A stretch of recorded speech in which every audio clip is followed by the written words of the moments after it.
everyone, welcome back to our channel learning platform. Here in this video we will discuss about the poem first, The Road Not Taken, class 9 की first poem है ये. इसके poet है Robert Frost. बहुत अच्छी poem Robert Frost ने लिखी है. तो उसमें वो अपने बारे में बताते हैं कि एक बार क्या हुआ था. इस पोएम में पहले मैं बता देती हूँ आपको 4 स्टैंजा में डिवाइड की हुई है. हर स्टैंजा अपना एक मीनिंग देता है. बहुत ही आसान और बहुत ही सुंदर पोएम है. तो स्टार्ट करते हैं. इस पोएम में क्या होता है कि जो पॉइंट होता है वो एक बार फॉरेस्ट में जा रहा होता है. तो जो फॉरेस्ट होता है वो 2 रोड्स में डिवाइड होता है.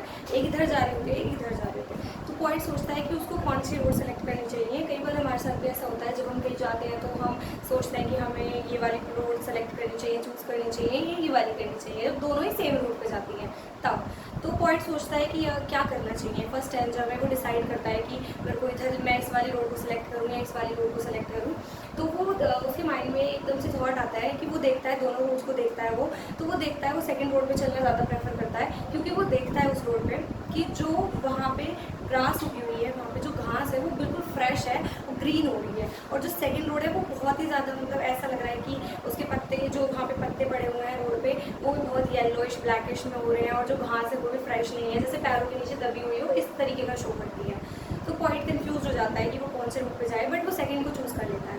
वो कहता है कि मैं इस रोड पे चलना ज़्यादा प्रेफर करूँगा. फर्स्ट रोड को मैं फिर कभी देखूँगा पर आज मैं इस सेकंड रोड पे चलूँगा क्योंकि वो उसको लगता है कि यहाँ पे बहुत कम लोग चले हैं तो मेरे को इस वाले रोड पे जाना चाहिए. और वो उसको एक अच्छी वाइब्स दे रही थी, बहुत फ्रेश फील करा रही थी. तो पॉइंट तो यही सोचता है, वो सेकंड रोड पे चल देता है.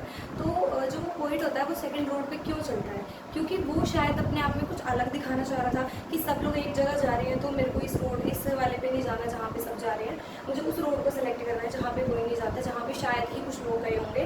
तो मैं इस रोड को सेलेक्ट करता हूँ सेकंड वाले को. तो वो सेकंड पाथ को चूज़ कर लेता है और वो सेकंड पाथ पे चल पड़ता है. तो रॉबर्ट फ्रॉस्ट लास्ट स्टैंजा में बोलते हैं अपने कि मैं अपने लाइफ में लास्ट टाइम तक ये बात याद रखूँगा कि मैंने सेकंड रोड को चूज़ किया इंस्टीड ऑफ फर्स्ट क्योंकि मैंने सोचा कि मेरे को सेकंड करनी चाहिए. शायद उसमें बहुत ही कम लोग गए होंगे.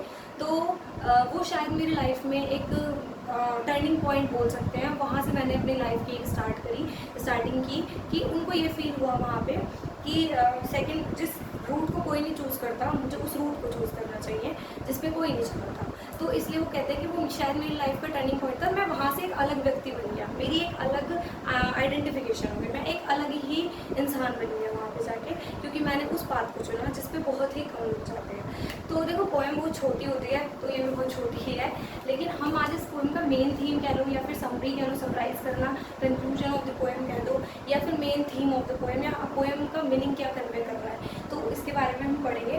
पहले आप इसका स्क्रीनशॉट भी ले सकते हो अगर आपको नहीं है. वैसे होगी क्योंकि एग्जाम में ज़्यादातर जब भी क्वेश्चंस आते हैं पोएम से तो उसमें मेन थीम के बारे में पूछ दिया जाता है.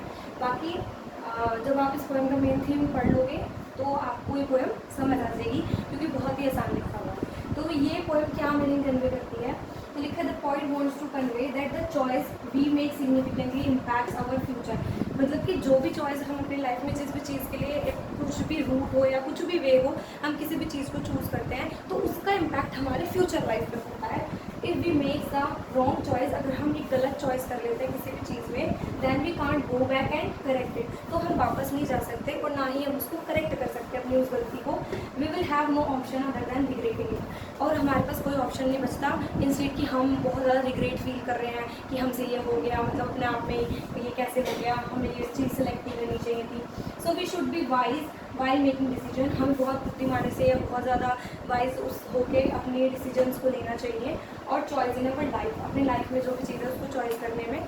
तो इससे देखो एक चीज़ है ये आप अपनी डेली लाइफ पे भी यूज़ कर सकते हो कि जब भी आप कोई डिसीजन लेते हो ना समटाइम आप गुस्से में या फिर किसी भी चीज़ में आके बोल देते हो कि हाँ ये चीज़ चाहिए हमारे लिए. कई बार आप अपने पेरेंट्स से भी बोल देते हो नहीं हम ये करेंगे.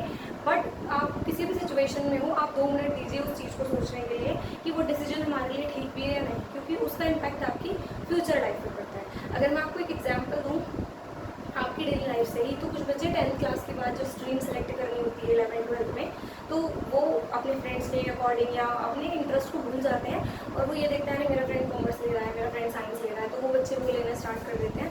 बट उन्हें ऐसा नहीं करना चाहिए. वो उनकी फ्यूचर तक इम्पैक्ट डालती है वो चीज़ क्योंकि हो सकता है उनमें वो चीज़ ना चले, उसके फ्रेंड को इंटरेस्ट हो तो उससे वो अच्छे मार्क्स ले आप ना ला पाओ.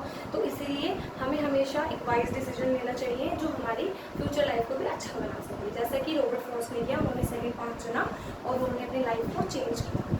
थैंक यू एंड होपफुली आपको ये वीडियो अच्छा लगा होगा। इफ़ कोई क्वेरी है या फिर आपको कोई चीज़ समझ नहीं आई तो आप कमेंट कर सकते हो, कई बार ऐसा होता है। और वैसे भी हमने बहुत दिन बाद रीस्टार्ट किया है वीडियोज़ को, तो होपफुली आपको समझ ही आया होगा। बाकी इसके स्टैंजास विद क्वेश्चंस मैं आपको मेरा टेलीग्राम चैनल मैं डिस्क्रिप्शन में दे दूँगी, तो वहाँ पे आपको इसके स्टैंजास के क्वेश्चन